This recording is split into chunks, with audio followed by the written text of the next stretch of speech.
HighLevel's got a ton of new updates this week that we're sharing with you, specifically some inside the mobile app that are really cool and so much more. You are not going to want to miss this week's weekly breakdown coming right up.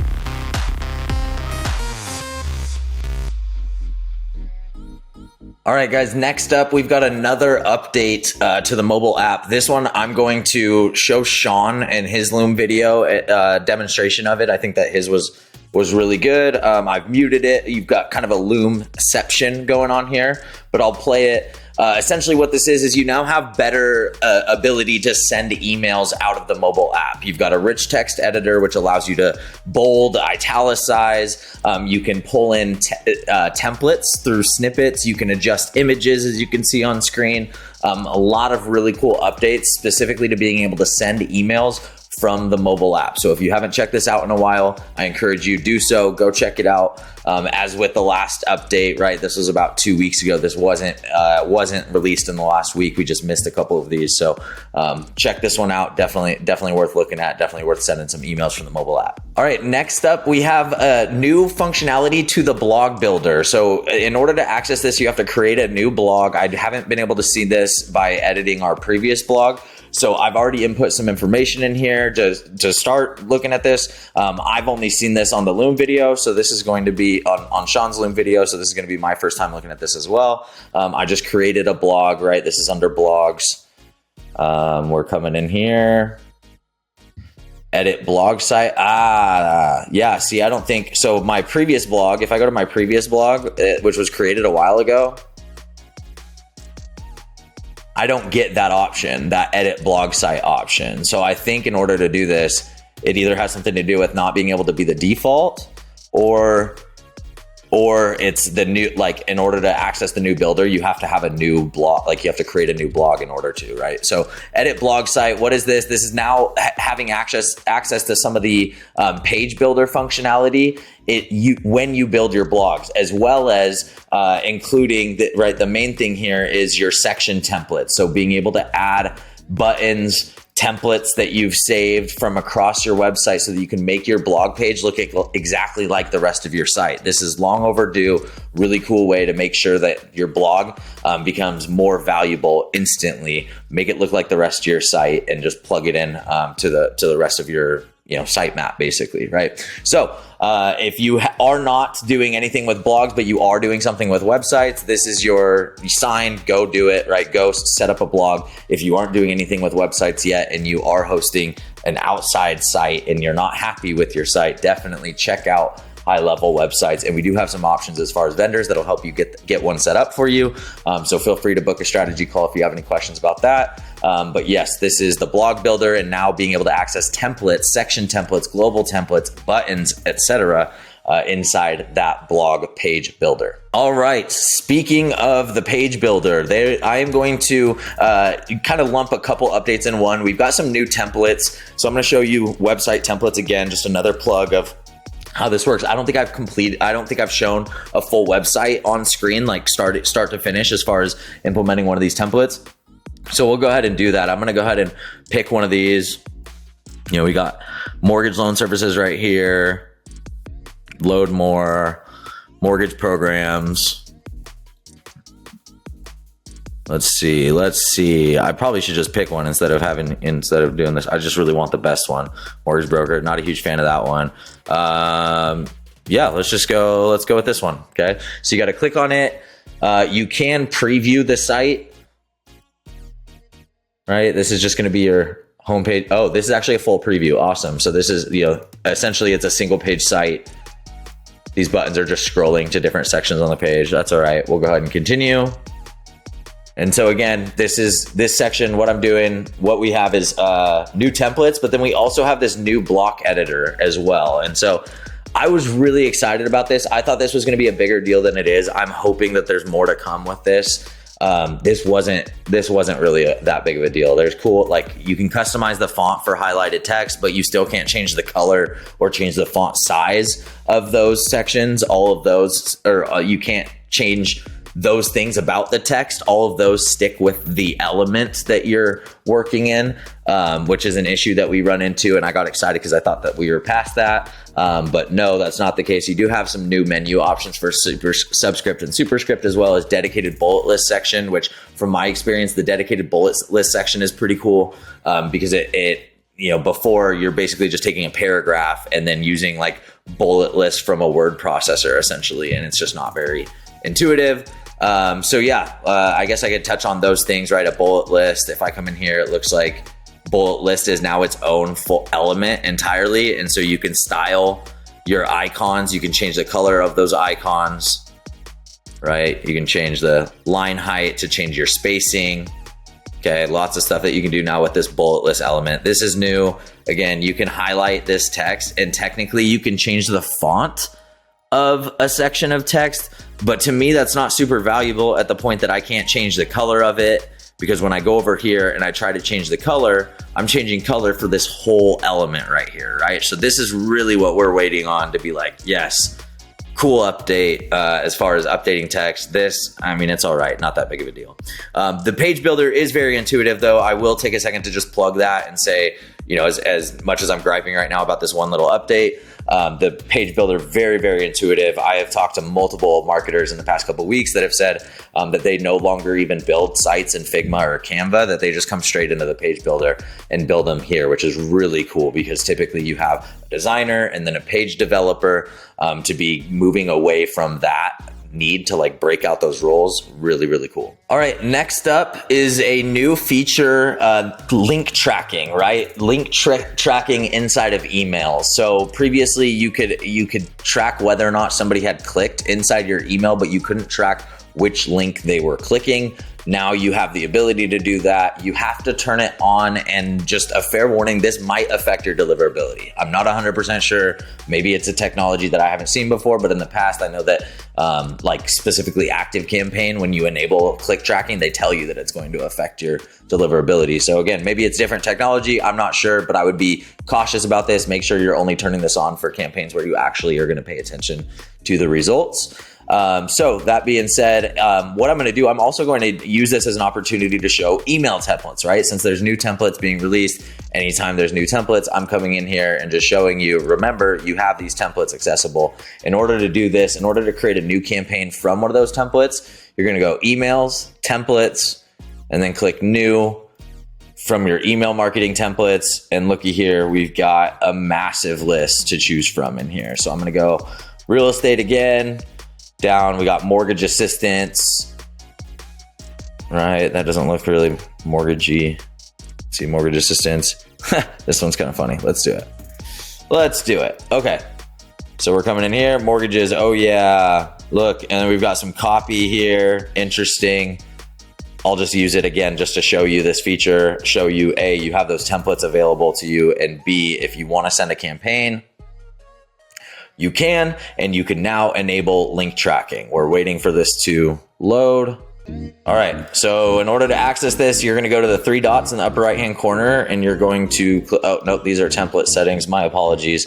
Okay, so we just created our template, right? So now that my template is created, sorry, I shouldn't have been trying to demonstrate both of these things at the same time, but here we are. Okay, so I created my template. Now that template exists, I can click on three dots next to it. I can say create campaign from that template.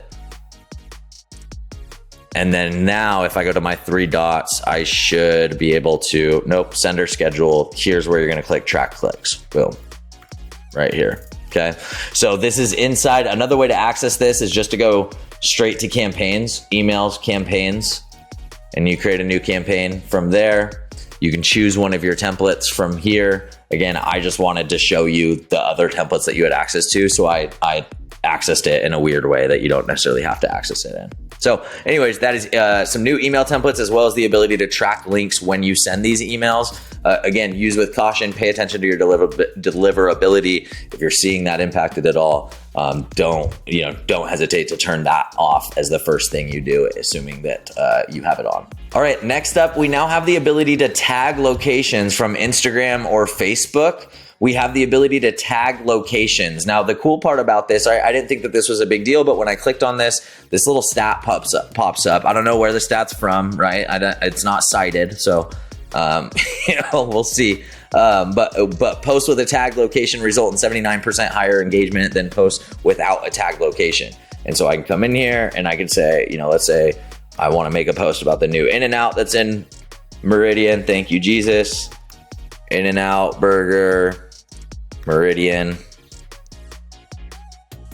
Hopefully, no. In-N-Out burger, Meridian, Idaho.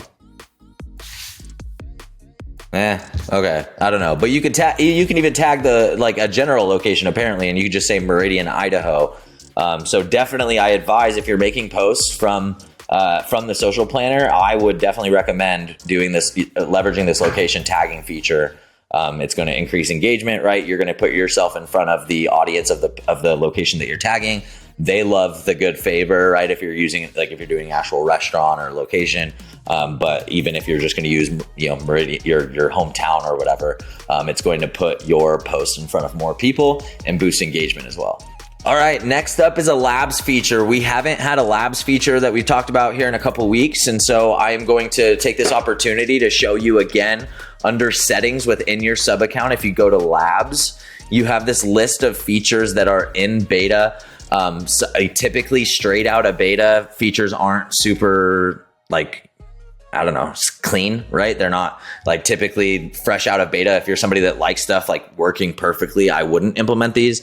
However, as you get closer, right, this bulk opportunities import, opportunity list view, right? This one, when we originally turned it on, it messed with our pipeline view a little bit, but that's been fixed since then. So really it's just up to you. If you're an early adopter, come in here, enable your features. The one thing that I do want to highlight that everybody should be excited about, even if they're not ready to implement it right this minute, is the ability to link multiple contacts to the same opportunity. So what this unlocks now is the ability to relate, if you have a primary contact that represents your borrower, for example, and you create a loan related to that borrower. Well, now you can also associate the co-borrower to that opportunity. You can associate the real estate agent, right? Referral partner, whatever it is that you want to do, whoever it is that you want to associate, you can associate and still keep that primary contact association. Now, this is we're just dipping our toes in the water here. I expect that at some point this is going to make it so that we can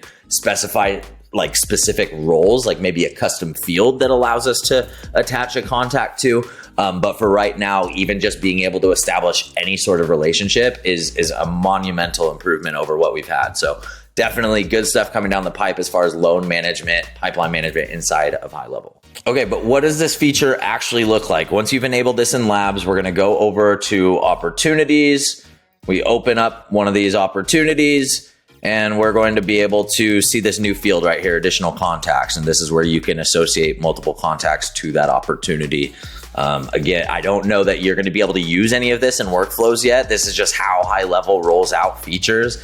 They just, slowly, I don't know about slowly, I wouldn't say slowly, but they just roll out pieces of it at a time. And so we may not be able to do very much with this yet, but we will soon, and we are excited about it. All right, almost done. Next up, we have a new functionality with the contacts widget with your dashboard. So if you edit your dashboard, you create your own custom dashboard. Highly recommend doing this. You now have the ability to organize your contacts by by attribution source.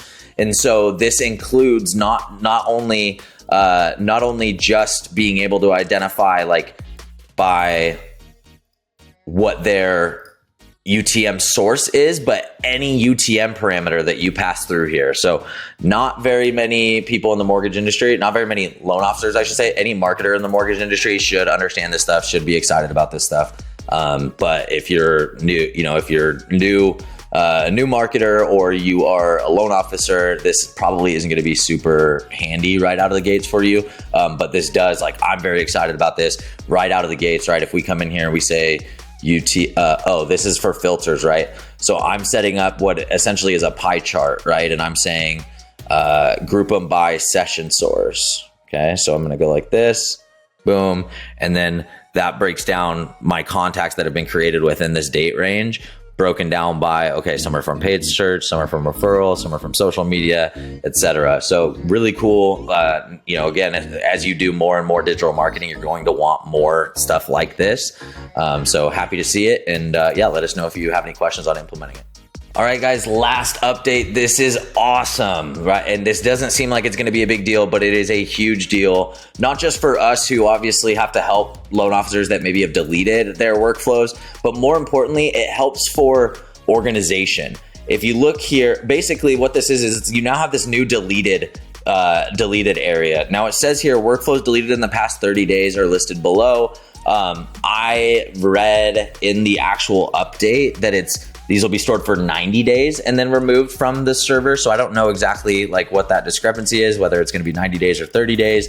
I guess we'll find out, right, as the days pass. But what, like, organization wise, we find ourselves keeping folders of deprecated workflows just in case we don't want to delete the data related to them, or just in case we want to reference it later.